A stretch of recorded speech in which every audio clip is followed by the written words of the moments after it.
Друзья, всем привет! Наконец-таки долгожданный выпуск о полном разборе объектива Indostar LZ. Зеркальный, версия у нас MC, то есть мультипросветление. Это мой объектив. Он, насколько я понимаю, 85-го года. И у него вот такое лиловое просветление.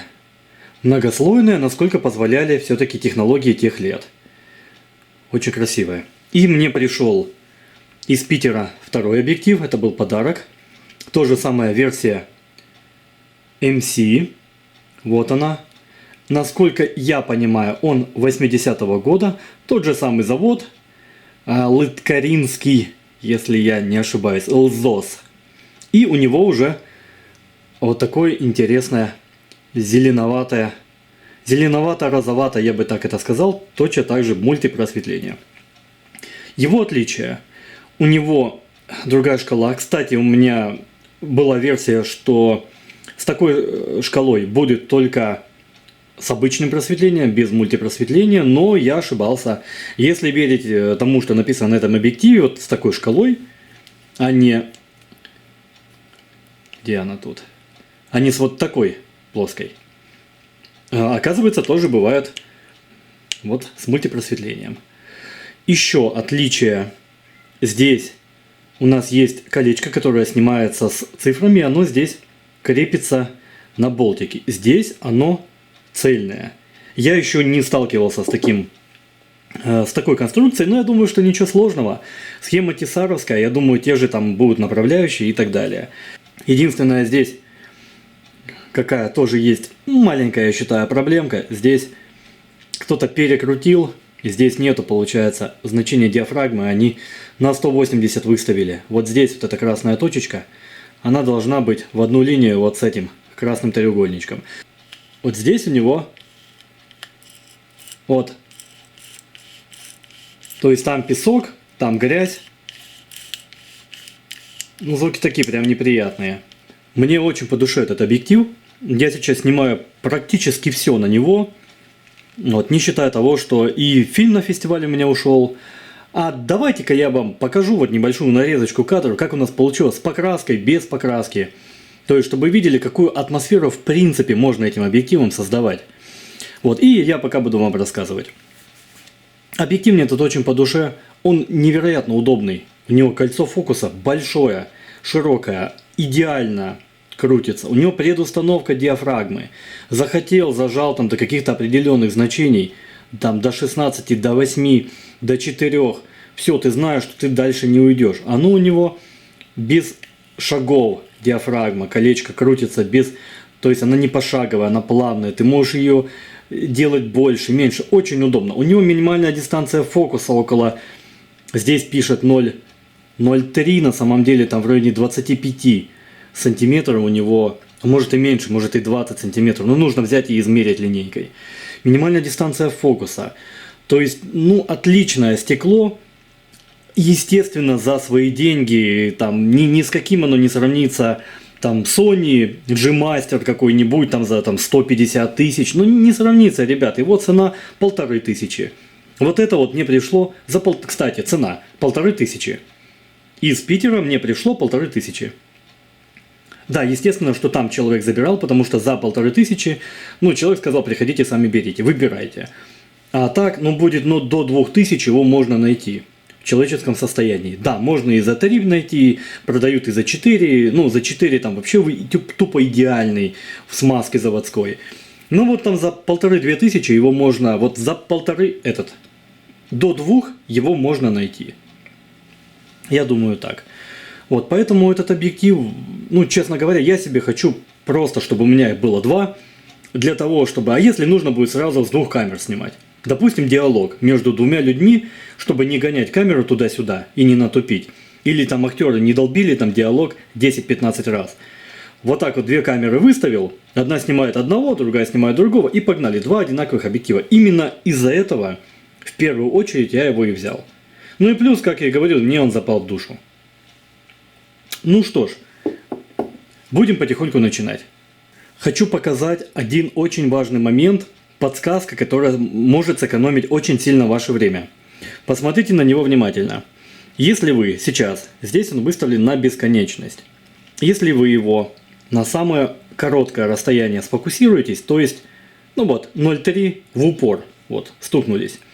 Если вы внимательно посмотрите, вы увидите, что у него открывается там, где вот кольцо диафрагмы, вот оно, около миллиметра вот здесь щель. Запомните ее. С одной стороны будет щель в районе миллиметра, с другой стороны щели не видно. Вот только видно вот этот вот кусочек, это вот гнездо, куда вот она заходит. Вот запомните, еще раз, здесь щель в районе миллиметра. Вот на этом будет то же самое. Нет, здесь ее нету. Она есть вот здесь. Вот. Даже немножко, но она здесь чуть-чуть побольше. Ну, в зависимости, вот, под ровным углом примерно такая же. Это правильная позиция геликоида. Если вы его собрали, и у вас нету этой щели, значит вы промазали по геликоиду. Разбирайте сразу, у вас, скорее всего, не будет бесконечности или будет сильный перелет. Там нужно, скорее всего, будет перелет. Там не будем углубляться. То есть, вот, вы внешне можете понять, правильно ли вы собрали его или нет. Итак, давайте начнем. Нужно вначале самое сделать простое. Это отделить всю нашу часть линзоблока и механическую часть. Вот у нас есть гаечка. Под ней будет еще одна. Просто инструментом их расслабляем. Вот так выкручиваем, очень легко. Затянуто, конечно, хорошо было затянуто. И поддеваем теперь саму фиксирующую шайбу. Ну, нифига себе затянуто. Так, в сторонку. И после этого она у нас просто на две части. Весь линзоблок. Это у нас прокладочка или колечко юстировочное. И это мы пока все в сторону. Вот наши болтики. Вот они. Откручиваем болтики. Все, снимаем хвостовик. И вот у нас куча смазки. Все это в сторону. Как правильно вытащить и потом правильно засунуть геликоид? Этот момент сложный. Первое. Вот мы берем, выставляем его на бесконечность. Мы его еще не разобрали до конца. Выставляем. Визуально смотрим. У него геликоид торчит примерно на миллиметр полтора-два. Вот, посмотрите. Примерно на миллиметр полтора-два. Визуально запомните. Теперь нужно выкрутить вот этот стопорной болт. Этот стопорной болт очень точно и прямо объясняю. Этот стопорной болт не позволяет вот выйти кольцу дальше. Вот он стукается на отметке бесконечность. Для того, чтобы у нас вылетел геликоид, нам нужно, чтобы кольцо ушло дальше бесконечности. Для этого нужно выкрутить вот этот стопорной болт. И точно так же, когда вы будете его вставлять, нужно увести вот это кольцо фокуса увести дальше бесконечности, потом вставить геликоид, провернуть его до бесконечности, и он, геликоид, туда встанет, утонет. И только после этого, я это еще все покажу, нужно будет опять вкрутить этот болт-ограничитель. Все, выкрутили этот болт. И теперь у нас наше колесо крутится, вот, пошло крутиться дальше бесконечности. Выкручиваем до упора, и у нас начинает вылазить наш геликоид. Вот у нас он вышел из направляющих. Все. Точно так же нам нужно будет его заправить. Но это уже потом. Все, берем его и вытаскиваем. Геликоид точно так же мыть. Эту всю историю теперь просто берем и выкручиваем против часовой. Просто берем и выкручиваем. Все. Готово. Вся механическая часть полностью разобрана.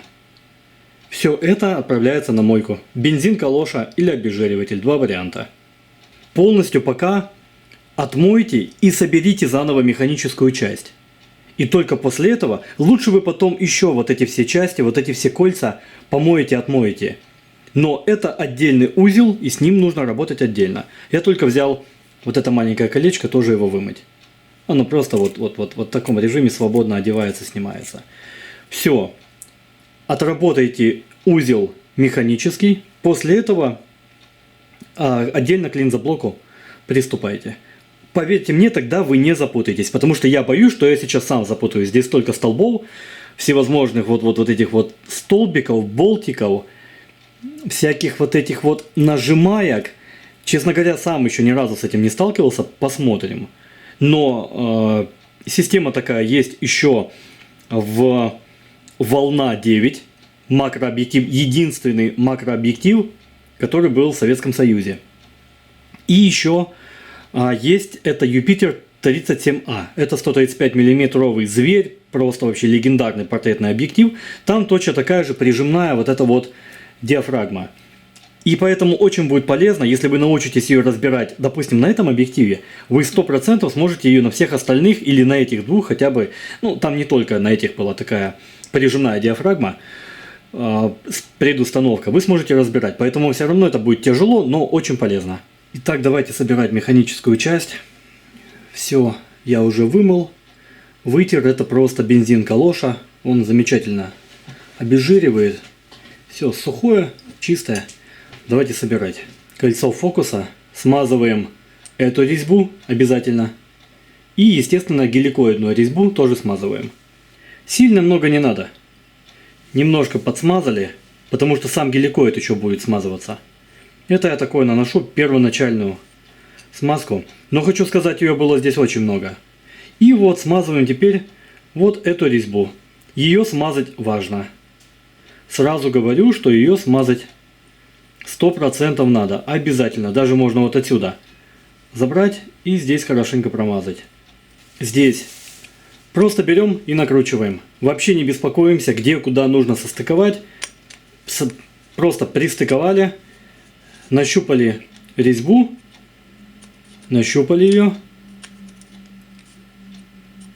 Вот. И все. И начинаем крутить. Просто закручиваем. Можем немножко разогнать. Закручиваем до конца. Вот просто до конца, до упора. Все. Вот оно уперлось. Смазываем сам геликоид.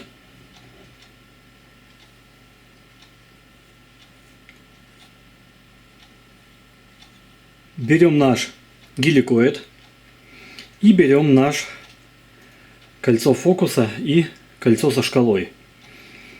Мы помним, что нам нужно забежать за бесконечность. То есть вот где-то вот так примерно забежать. Потом запустить геликоид. Нащупать ход. Вот мы должны это просто нащупать надо. Я не могу вам это показать. Сами вот должно оно зайти. Вот оно вроде встало. И теперь мы начинаем обратно в сторону бесконечности вести. Так, начинаем идти. Так, вот мы видим, что мы промазали. То есть оно зашло, но оно уже ушло слишком далеко. Нужно его немножко подвинуть. Берем, вытаскиваем его опять. И ищем. Ищем вот это положение. Формула очень простая. Выводим его дальше бесконечности. Нащупываем ход. И начинаем его. Так, смотрим. И вот мы почти попали. Вот мы на один ход промазали сейчас. Вот оно стоит на бесконечности. Вот, смотрите. На бесконечности, но оно торчит. Мы промазали на один ход. Сейчас еще раз немножко его туда сильнее закрутить. И оно зайдет идеально. Оно должно быть чуть-чуть ниже. Вот эта часть, вот она торчит, ее видно. Вот. Она должна быть чуть-чуть ниже вот этой. То есть мы промазали всего на один ход. Это вы интуитивно потом поймете. Значит, вытаскиваем опять его. Вот он вышел. Еще на один шаг. Вот нащупали. Опять смотрим. И вот мы попали. Все. Вот, как я и сказал. Вот оно. Бесконечность. И вот оно чуть-чуть теперь ниже вот этой части. Вот, чуть-чуть ниже. И как оно и было изначально, вот оно буквально на пару миллиметров теперь торчит, вот эта часть. Вот, сбоку, вид сбоку. Все, вот он зашел. Не забываем вот эти пазы смазать. Точно так же направляющие. И теперь просто вкручиваем вон туда стопорной винтик. Вот он. Думаю, что даже до упора его докручивать не надо. И у нас вот он. Не дает дальше бесконечности идти. И точно так же в обратную сторону. Так, вот. И все, дальше не дает. Вот именно для этого он нужен. Все остальное у нас летает. И механическая часть у нас вот так легко собирается. Кажется на первый взгляд, что сложно, но как только вот понимаешь этот принцип, как вытащить и вставить геликоид, все просто летает. Замечательно ходит. Естественно, небольшой звук есть, но как мы поняли, это уже норма. Вот эти направляющие, да, они издают звук. Как ни крути. Всю эту историю вставляем. Вот так. Да. И закручиваем. Тут все понятно. Теперь будем заниматься еще более сложной задачей. Это у нас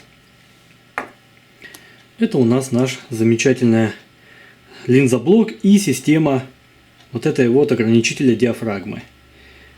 Сейчас будем разбираться по порядку. Запоминаем положение, которое поможет вам потом вообще визуально определять, вы накосячили или нет. Смотрим. Полностью открытая диафрагма, то есть 2,8. Здесь ищем 2,8. Вот точка. У нас здесь все в порядке, потому что я его собрал неправильно. У меня цифры и точка не состыковывались. И я еще сидел и час думал, как это все дело собрать. Так, запомнили 2,8. С точкой оно состыковалось. Видим, что она полностью действительно открытая. И смотрим здесь. У нас вот есть 3 болта. Здесь боковой. Вот он узкий. Здесь болт. И вот напротив я поставил царапину. Вот царапина у нас. Вот она. И вот здесь я тоже поставил царапинку. Вот она. Вот царапинка. Я понимаю, что они должны вот точно так же состыковаться. Не беспокойтесь, что у вас будет какая-то там царапина на объективе. Скорее всего, у вас их много. Ну вот, у меня их много. Поэтому запомним, если вы в конце соберете и у вас не состыкуется вот эта царапина и вот это, значит вы что-то сделали не так. Откручиваем вот этот вот нижний винт. Нам нужно выкрутить вот эту часть. Она полностью выкрутится. Далее. Теперь нужно выкрутить второй, который длинненький. Потому что он точно так же не дает выкрутить вот эту вот круглую обойму. Все. Теперь мы выкручиваем вот эту часть. Вот она просто на резьбе. Все, она просто на резьбе выкручивается. Все, снимаем ее. Здесь была, естественно, куча смазки. Я эту всю историю уже, как я уже сказал, я ее почистил, смазал, потому что иначе я бы вам не показал. Я это раскрутил, офигел и понял, что мне нужно самому было разобраться. Выкручиваем вот этот болт. Он держит среднее кольцо. Вот оно посередине. Вот оно. Среднее кольцо – это отдельное кольцо. Вот выкручиваем его, этот болт он держит. И будем выкручивать то среднее кольцо. Запомните, у меня они одинаковые. Вот эти стопорные. Боковой тот тоненький, он более длинный и тонкий. Эти они одинаковые, но они могут немножко отличаться. Насколько я увидел в интернете, они могут немножко отличаться. Фиксируем эту историю. Вот, ну, прижимаем ее, она же прижимная. Фиксируем и начинаем выкручивать. Оно выкручивается только если нажать. И вот оно потихоньку у нас начинает выкручиваться. Вот теперь оно у нас ослабилось. И мы берем его и вот... Ага, нет, оно все равно. И вот, и мы его берем, выкручиваем. Просто вот выкручиваем точно так же по резьбе. Оно прижимает вот эту с цифрами историю. Выкручиваем, не стесняемся, потом будем разбираться, как это обратно сделать. Все. Вот это среднее кольцо. Вот оно. Естественно, оно все будет в смазке, у меня оно уже чистое. Теперь мы просто берем и просто нагло снимаем. Вот так снимаем. Монолитный блок с линзами и диафрагмой. Но здесь я не нашел, где что выкрутить. Я нашел только выкрутить здесь и только выкрутить здесь. Остальное, мне кажется, что оно цельное, монолитное. Поэтому, если у вас проблемы с диафрагмой, то это нужно ее вытаскивать вот через эти две, как говорится, дырки. Вот это колечко, оно здесь крутится. Тоже здесь оно все было смазано, и там внутри было смазано. Естественно, я это все вытаскивал. Здесь вот маленькие-маленькие пружинки. Их не посейте. Они держатся крепко, видите? Но их не посейте, потому что вряд ли вы такие найдете. Вот они. Очень маленькие. Вот по ним оно и скачет. Туда-сюда вот это, блин, прыгает. Смотрите, вот стопорное колечко. Медное оно или медное, скорее всего медное. Вот это стопорное колечко нужно вытащить. Я это буду делать. Мне повезло, у меня есть вот такой вот пинцет. Вот, поддеваем и потихоньку вытаскиваем это колечко. Аккуратненько его. Оп. И вот оно у нас выходит. Вот, потом мы его должны ставить обратно. Просто стопорное колечко. И у нас вот так вытаскивается очень легко вот это кольцо. В принципе, все. Весь механизм у нас разобран. Он не такой уж и сложный, если в нем разобраться. Все. Вы, естественно, все это чистите бензином калоши, растворителем, обезжиривателем. Все это чистите, готовите к своей смазке. Я это буду уже смазывать. Давайте линзы приведем в порядок.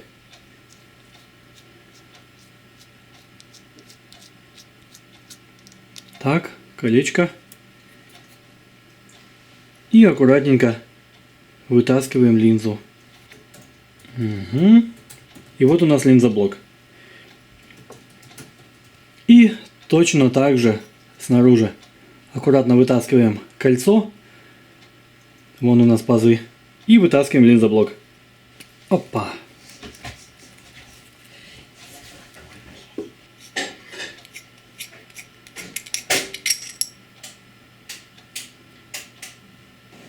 Здесь зацените только, сколько говна накопилось. Опа. Все. Нет, втулочки здесь нету. Втулочка была на какой-то другой оптике. Но вот это все нужно будет обязательно почистить. И вот я вытащил последнюю линзу. Она была между первыми двумя. То есть посередине. Все. Это все нужно будет отдельно почистить. Вот на ней, по-моему, была эта мутка, которая вот не позволяла им пользоваться. Такая небольшая какая-то замутненная она была. Нет, это уже мой отпечаток. Я имею в виду, кроме этого. Все, будем их чистить отдельно. Вот оно все видно, вот. Вот эта вся история, вот она замутненная. Это, скорее всего, от масла испарения. Здесь у нас полностью, мне кажется, единая часть. Ну, можно вытащить лепестки, но я не буду это делать. Я просто их прикрою. Сейчас мы их немножечко вот прикроем. И я возьму и тирану их немножко обычной ватной палочкой. Просто аккуратненько вот так достал и по лепесточкам прошелся. Все, здесь все в большей степени замечательно. Да, ну пусть они немножко блестят, в этом нет ничего такого. Главное, что нет вот этих вот капель. И начинаем аккуратно полировать.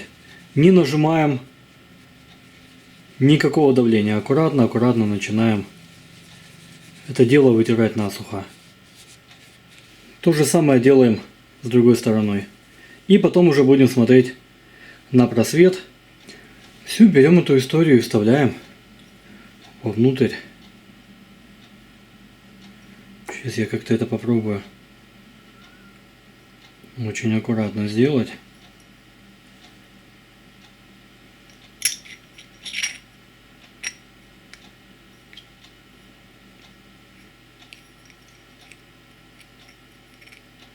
Так вот, вроде бы зашла.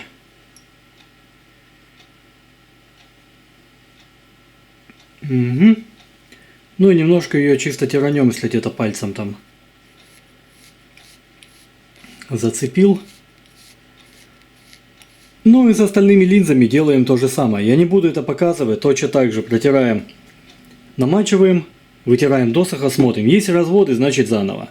Если я это сейчас со всеми остальными буду вам показывать, то будет оно как бы на час еще растянется. Точно так же ваткой мокрой, сухой, и пока не будет у нас чистая линза без разводов.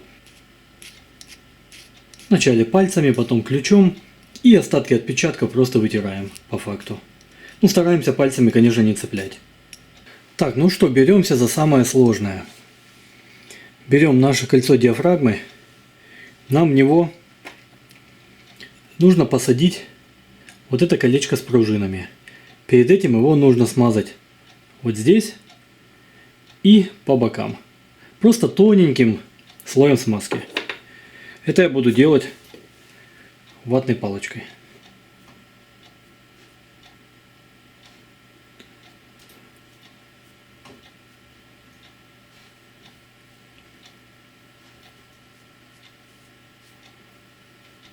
Так.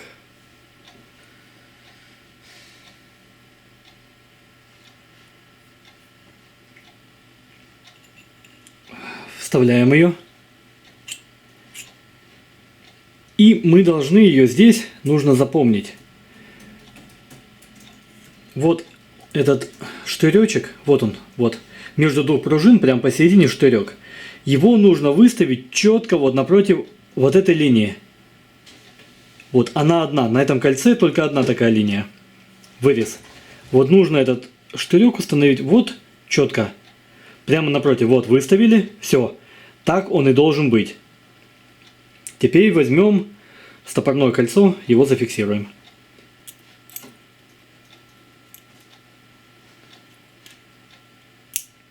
Так. И вот так его. Все, это теперь она не вылетит, вот. И нужно ее, ну, немножко, естественно, разогнать. Просто вот за этот штыречек и нужно покрутить, чтобы оно все, как бы крутилось, все хорошо и плавно. Далее смазываем вот это кольцо и будем его вставлять туда. Его точно так же со всех сторон нужно будет смазать. Теперь смотрите, важный момент. Вот тут, где этот штырек, вот напротив выреза, вот здесь есть вот такой паз. Вот он. Вот его нужно в этот штырек просто насадить. Вначале хотя бы наживить. То есть мы берем и делаем вот так. И смотрим, чтобы при нажатии, вот, при нажатии, чтобы он заходил туда. Вот. Нажимаем на пружинки, он заходит. Все, выставили. И смотрим, чтобы это кольцо внизу, штырек этот не переместился вот тут в середине. Так, теперь будем делать одну манипуляцию. Берем линзоблок. Его точно так же вот здесь везде нужно смазать. Особенно там, где будут заходить вот эти вот пазы. Куда этот штырек будет заходить. Просто точно так же нужно все тонким слоем аккуратно смазать. Смотрите, важный момент. Нам нужно будет закрутить вот это кольцо. Только у этого кольца, это прижимающее кольцо, есть резьба. Нам нужно будет его закрутить вот так. Но чтобы вот этот вот паз, вот этот паз, не сошел с этого штырька. Вот с этого. Вот сейчас нужно будет это пробовать. С первого раза это может не получиться. Запомните, нам нужно, чтобы совпало вот этот вырез, вырез на кольце, которое затяжное, и чтобы оно также вот с этим штырьком совпало. То есть вот эти три элемента должны также и остаться, когда вы накрутите. Запомните это. Вот сейчас вот нужно этот момент попасть.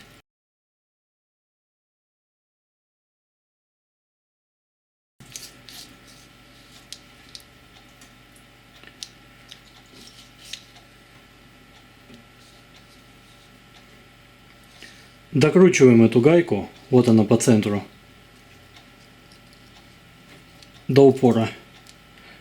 Докрутили до упора, потом сделайте, чтобы была какая-то свобода, вот это вот, сделайте буквально оборот назад. Друзья, здесь такой момент, я за вас это сделать не смогу, только вы сами можете это накрутить. Оно от смазки очень все скользкое, я сейчас сам сидел полчаса накручивал, но смысл только в одном, чтобы когда вы пружину оттягивали назад, у вас равномерно со всех сторон, вот равномерно не было перекоса, то есть у меня все 4 пружины, видите, одинаково, вот оно оттягивается. Если вы чувствуете, что у вас где-то не оттягивается перекос, значит вы не насадили. То есть вот сейчас я покажу, вот здесь. И вот у меня сейчас вот там появится тот штырек, о котором я говорил. Вот он вылез.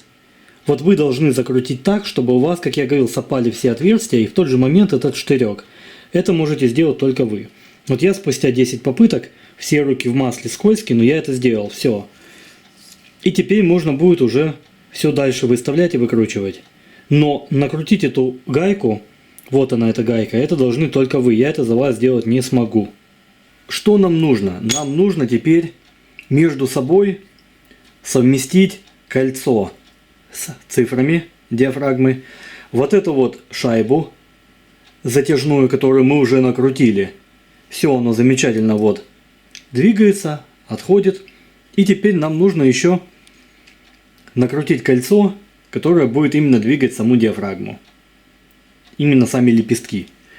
Здесь уже можно сразу выставить, вот смотрите, красная точка и 2,8.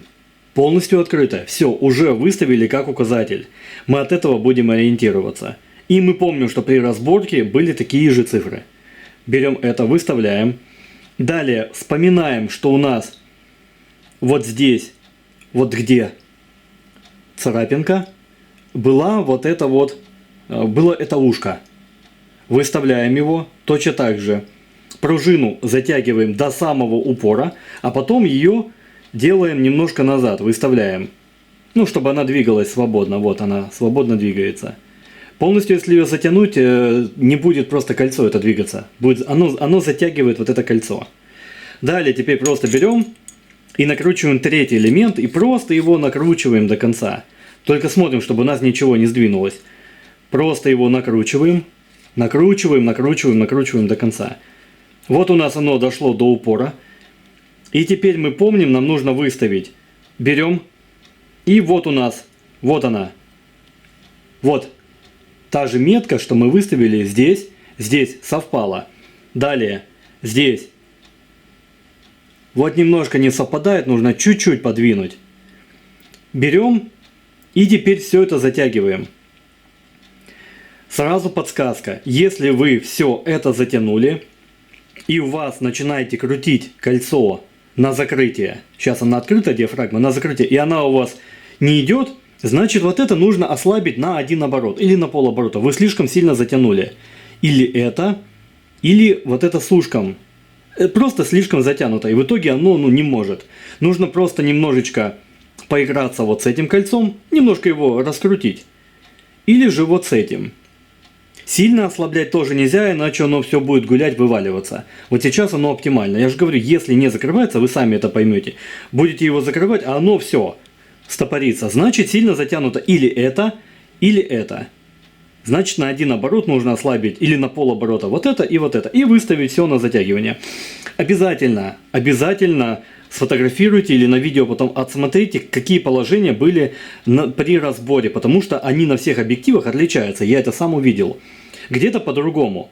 В другом объективе у меня вот здесь болт, а здесь его нету, а в другом вот он болт, вот они полностью параллельно. А в этом этого нет, и это является нормой, поэтому у себя это зафиксируйте. Вы потом в обратном порядке будете понимать, как это собирать. Я пытаюсь максимально подробно объяснить, хотя и то на видео все равно будет непонятно. Но это пока будет вот первое видео. Давайте пробьем этот потолок и будем уже дальше двигаться. Там уже экспериментируйте как хотите. Все, закручиваем эту историю. Так, затянули. Вот оно. И теперь остался последний. Вот у нас все крутится. Все замечательно крутится, нигде не притирает. Все заходит. Пружина равномерно со всех сторон, вот, видно. Отходит назад, там 4 маленькие пружинки, вы видели. И все у нас везде закрывает. Теперь всю эту историю мы дополнительно смазываем и берем и соединяем линзоблок и механическую часть геликоида. Выскочил на кухню, потому что уже 12 ночи и любимый уже спит, а мне нужно сделать какие-то выводы. Итак, буквально несколько слов. Этот объектив вынес мне мозги полностью, причем если механическая часть геликоид это уже как орешки щелкаю, то, конечно, вот эта вот система, она просто меня вынесла, ну вообще вынесла. Я сидел и не знаю, сколько часов я высидел, сколько десятков часов, но последние дня 3 я занимался только им с утра до ночи. Если бы не моя нездоровая усидчивость, то этого разбора бы и не было. Но мне удалось сделать одну вещь. Мне удалось привести его полностью в то состояние, в каком он был до того, как в него кто-то залез, какой-то балбес, и бросил, и сделал все неправильно. Потому что, когда я его осматривал первый раз, первоначально, у него не только цифры были, типа вот с другой стороны на 180, у него еще и цифры не были совмещены вот с этой красной точкой, то есть не было соответствия. И там в этой системе был просто лютый беспорядок. Я не знаю, сколько раз я его собрал и пересобрал. Вот, и как пытался подогнать, где-то что-то разбирал свой, пытался и сравнить, они немножко отличаются. Но как бы то ни было, мне удалось это сделать. Все здесь идеально ходит, ну, все ходит отлично. Фокус ходит, диафрагма ходит. Ну, все просто замечательно. Все отлично. Вот, объективом этим я буду пользоваться. Линза у него даже в лучшем состоянии, чем, ну, как бы есть некие царапины, но даже в лучшем состоянии, чем мой первый объектив. Я сделал уже некоторые тесты и потом попробую прямо на него что-то снять уже целенаправленно. Пока только бегом-бегом, как погода позволяла. Было еще более-менее тепло, сейчас уже все, уже холодно и у нас. Удалось сделать некие видеотесты.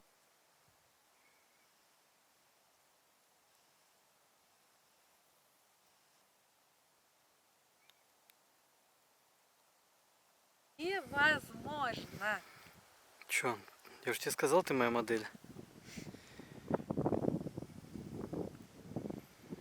Что такое?